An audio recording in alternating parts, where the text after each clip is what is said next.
En un mundo donde cada segundo alguien publica una foto, una historia o una opinión, ¿cómo es posible que nos sintamos tan solos? Vivimos en la era de la hiperconectividad, donde podemos hablar con alguien al otro lado del planeta con un clic, pero al mismo tiempo sentimos un abismo interior imposible de llenar. Esta es la paradoja de la soledad, un fenómeno psicológico que va más allá de la falta de compañía, una experiencia invisible, silenciosa, pero devastadora. Hoy no hablaremos solo de la soledad como ausencia, sino como un espejo, un reflejo profundo de nuestra psique, de nuestras heridas, de lo que no decimos, de lo que no enfrentamos. La paradoja es esta: nunca hemos estado tan rodeados de gente, y sin embargo nunca nos habíamos sentido tan abandonados.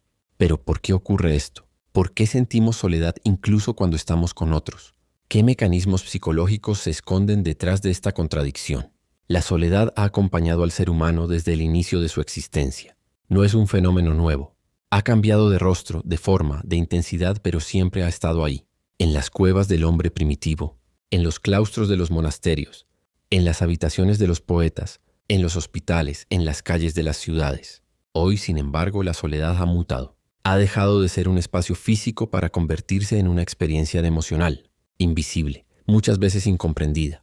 Antes, la soledad era un estado natural que nos unía con la introspección, con la meditación, con el recogimiento. Ahora, en cambio, la vivimos como un vacío existencial, como una falta de sentido, como una sensación de desconexión profunda, incluso en medio de la multitud. Y es ahí donde nace su paradoja, porque nunca antes en la historia de la humanidad habíamos estado tan interconectados. Nunca habíamos tenido tantas posibilidades de hablar, compartir, publicar, reaccionar, responder. Sin embargo, jamás nos habíamos sentido tan ausentes, tan olvidados, tan desvinculados del otro y de nosotros mismos. La psicología moderna ha tratado de entender esta contradicción. Se ha preguntado por qué las personas experimentan sentimientos de soledad, aun estando rodeadas de familia, de amigos, de pareja, de compañeros. Y la respuesta no es simple. No se trata solo de una falta de compañía física. No se trata de estar o no estar con alguien. Se trata de algo mucho más profundo. La soledad que duele es la que se experimenta en presencia de otros. La que nace cuando no nos sentimos vistos, cuando no nos sentimos escuchados, cuando no sentimos que lo que somos tiene un eco en la conciencia del otro. Es una soledad relacional, emocional, una especie de abandono invisible. Es el tipo de soledad que no se soluciona, llenando la agenda de actividades ni multiplicando los mensajes en las redes sociales. Es una soledad que apunta a una herida más íntima, más antigua, una herida que muchos arrastran desde la infancia. El no haber sido amados como necesitaban, el no haber sido comprendidos en su esencia, el haber tenido que esconder quiénes eran para ser aceptados, el haber aprendido muy temprano que mostrar la verdad de su alma implicaba el riesgo de ser rechazados. Y entonces esa soledad se convirtió en hábito, en una especie de coraza, en una forma de vivir. Personas que ríen, que trabajan, que hablan con otros, pero que en el fondo se sienten absolutamente desconectadas. Personas que pueden pasar años en relaciones donde no se sienten verdaderamente acompañadas. Personas que han perdido el contacto con su propio mundo interior porque nunca aprendieron a habitarlo. La paradoja es que intentamos evitar la soledad a toda costa, pero vivimos con ella todos los días.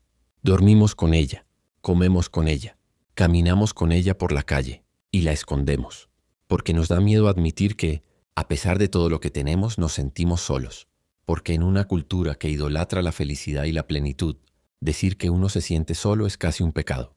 Es confesar una fragilidad, es mostrar una grieta, pero toda paradoja tiene un mensaje escondido, y la paradoja de la soledad también. Tal vez el problema no es sentirnos solos, tal vez el problema es cómo interpretamos esa soledad, porque en lo profundo de ese silencio, de esa ausencia, puede haber una verdad, una puerta, una invitación. Tal vez la soledad no es el castigo, sino el camino que nos obliga a escucharnos, a mirar hacia adentro, a dejar de pedirle al mundo que nos llene, a descubrir que la única conexión que realmente puede salvarnos es la conexión con nuestra propia alma, la psicología más profunda, aquella que no se queda en los síntomas, sino que quiere entender las raíces. Nos dice que la soledad puede ser un síntoma de desconexión interna, no solo de los otros, sino de nosotros mismos. Cuando nos alejamos de lo que somos, cuando nos traicionamos, cuando callamos lo que sentimos, cuando actuamos para complacer, cuando negamos nuestras emociones por miedo al rechazo, comenzamos a vivir una vida prestada. Y esa vida, por más exitosa que parezca desde afuera, no puede evitar que por dentro nos sintamos vacíos. porque el alma sabe, el cuerpo sabe, y la soledad se convierte entonces en el susurro del alma que nos dice que algo anda mal, que hemos dejado de habitarnos. El ser humano no nació para estar solo, pero tampoco nació para depender de la presencia constante del otro para sentirse completo. Esta es una verdad difícil de aceptar, especialmente en una cultura que ha convertido la compañía en sinónimo de valor personal.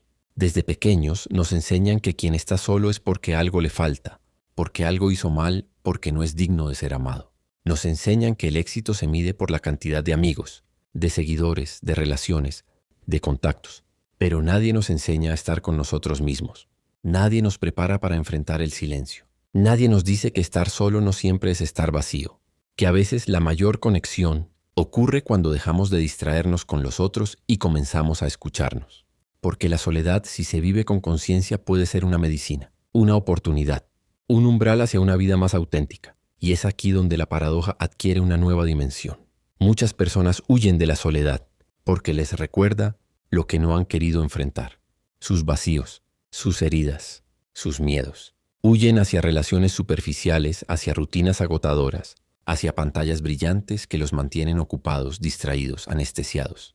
Pero la soledad tarde o temprano vuelve, golpea en la madrugada, se sienta a nuestro lado mientras vemos una serie, se cuela en medio de una conversación vacía y nos recuerda que estamos desconectados, que no basta con estar rodeados de gente si no hay conexión profunda, que no basta con hablar si lo que decimos no nace del alma, que no basta con vivir si lo hacemos como si estuviéramos muertos por dentro.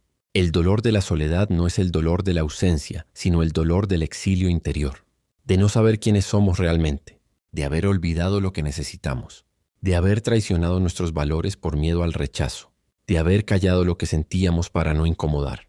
Y ese exilio nos vuelve ajenos, nos transforma en actores que interpretan un papel día tras día, hasta que olvidamos dónde termina la máscara y dónde empieza la verdad. Entonces nos sentimos solos no porque falten personas, sino porque faltamos nosotros. Nos hemos perdido en el ruido. Nos hemos alejado tanto de nuestra esencia que ya no sabemos cómo volver.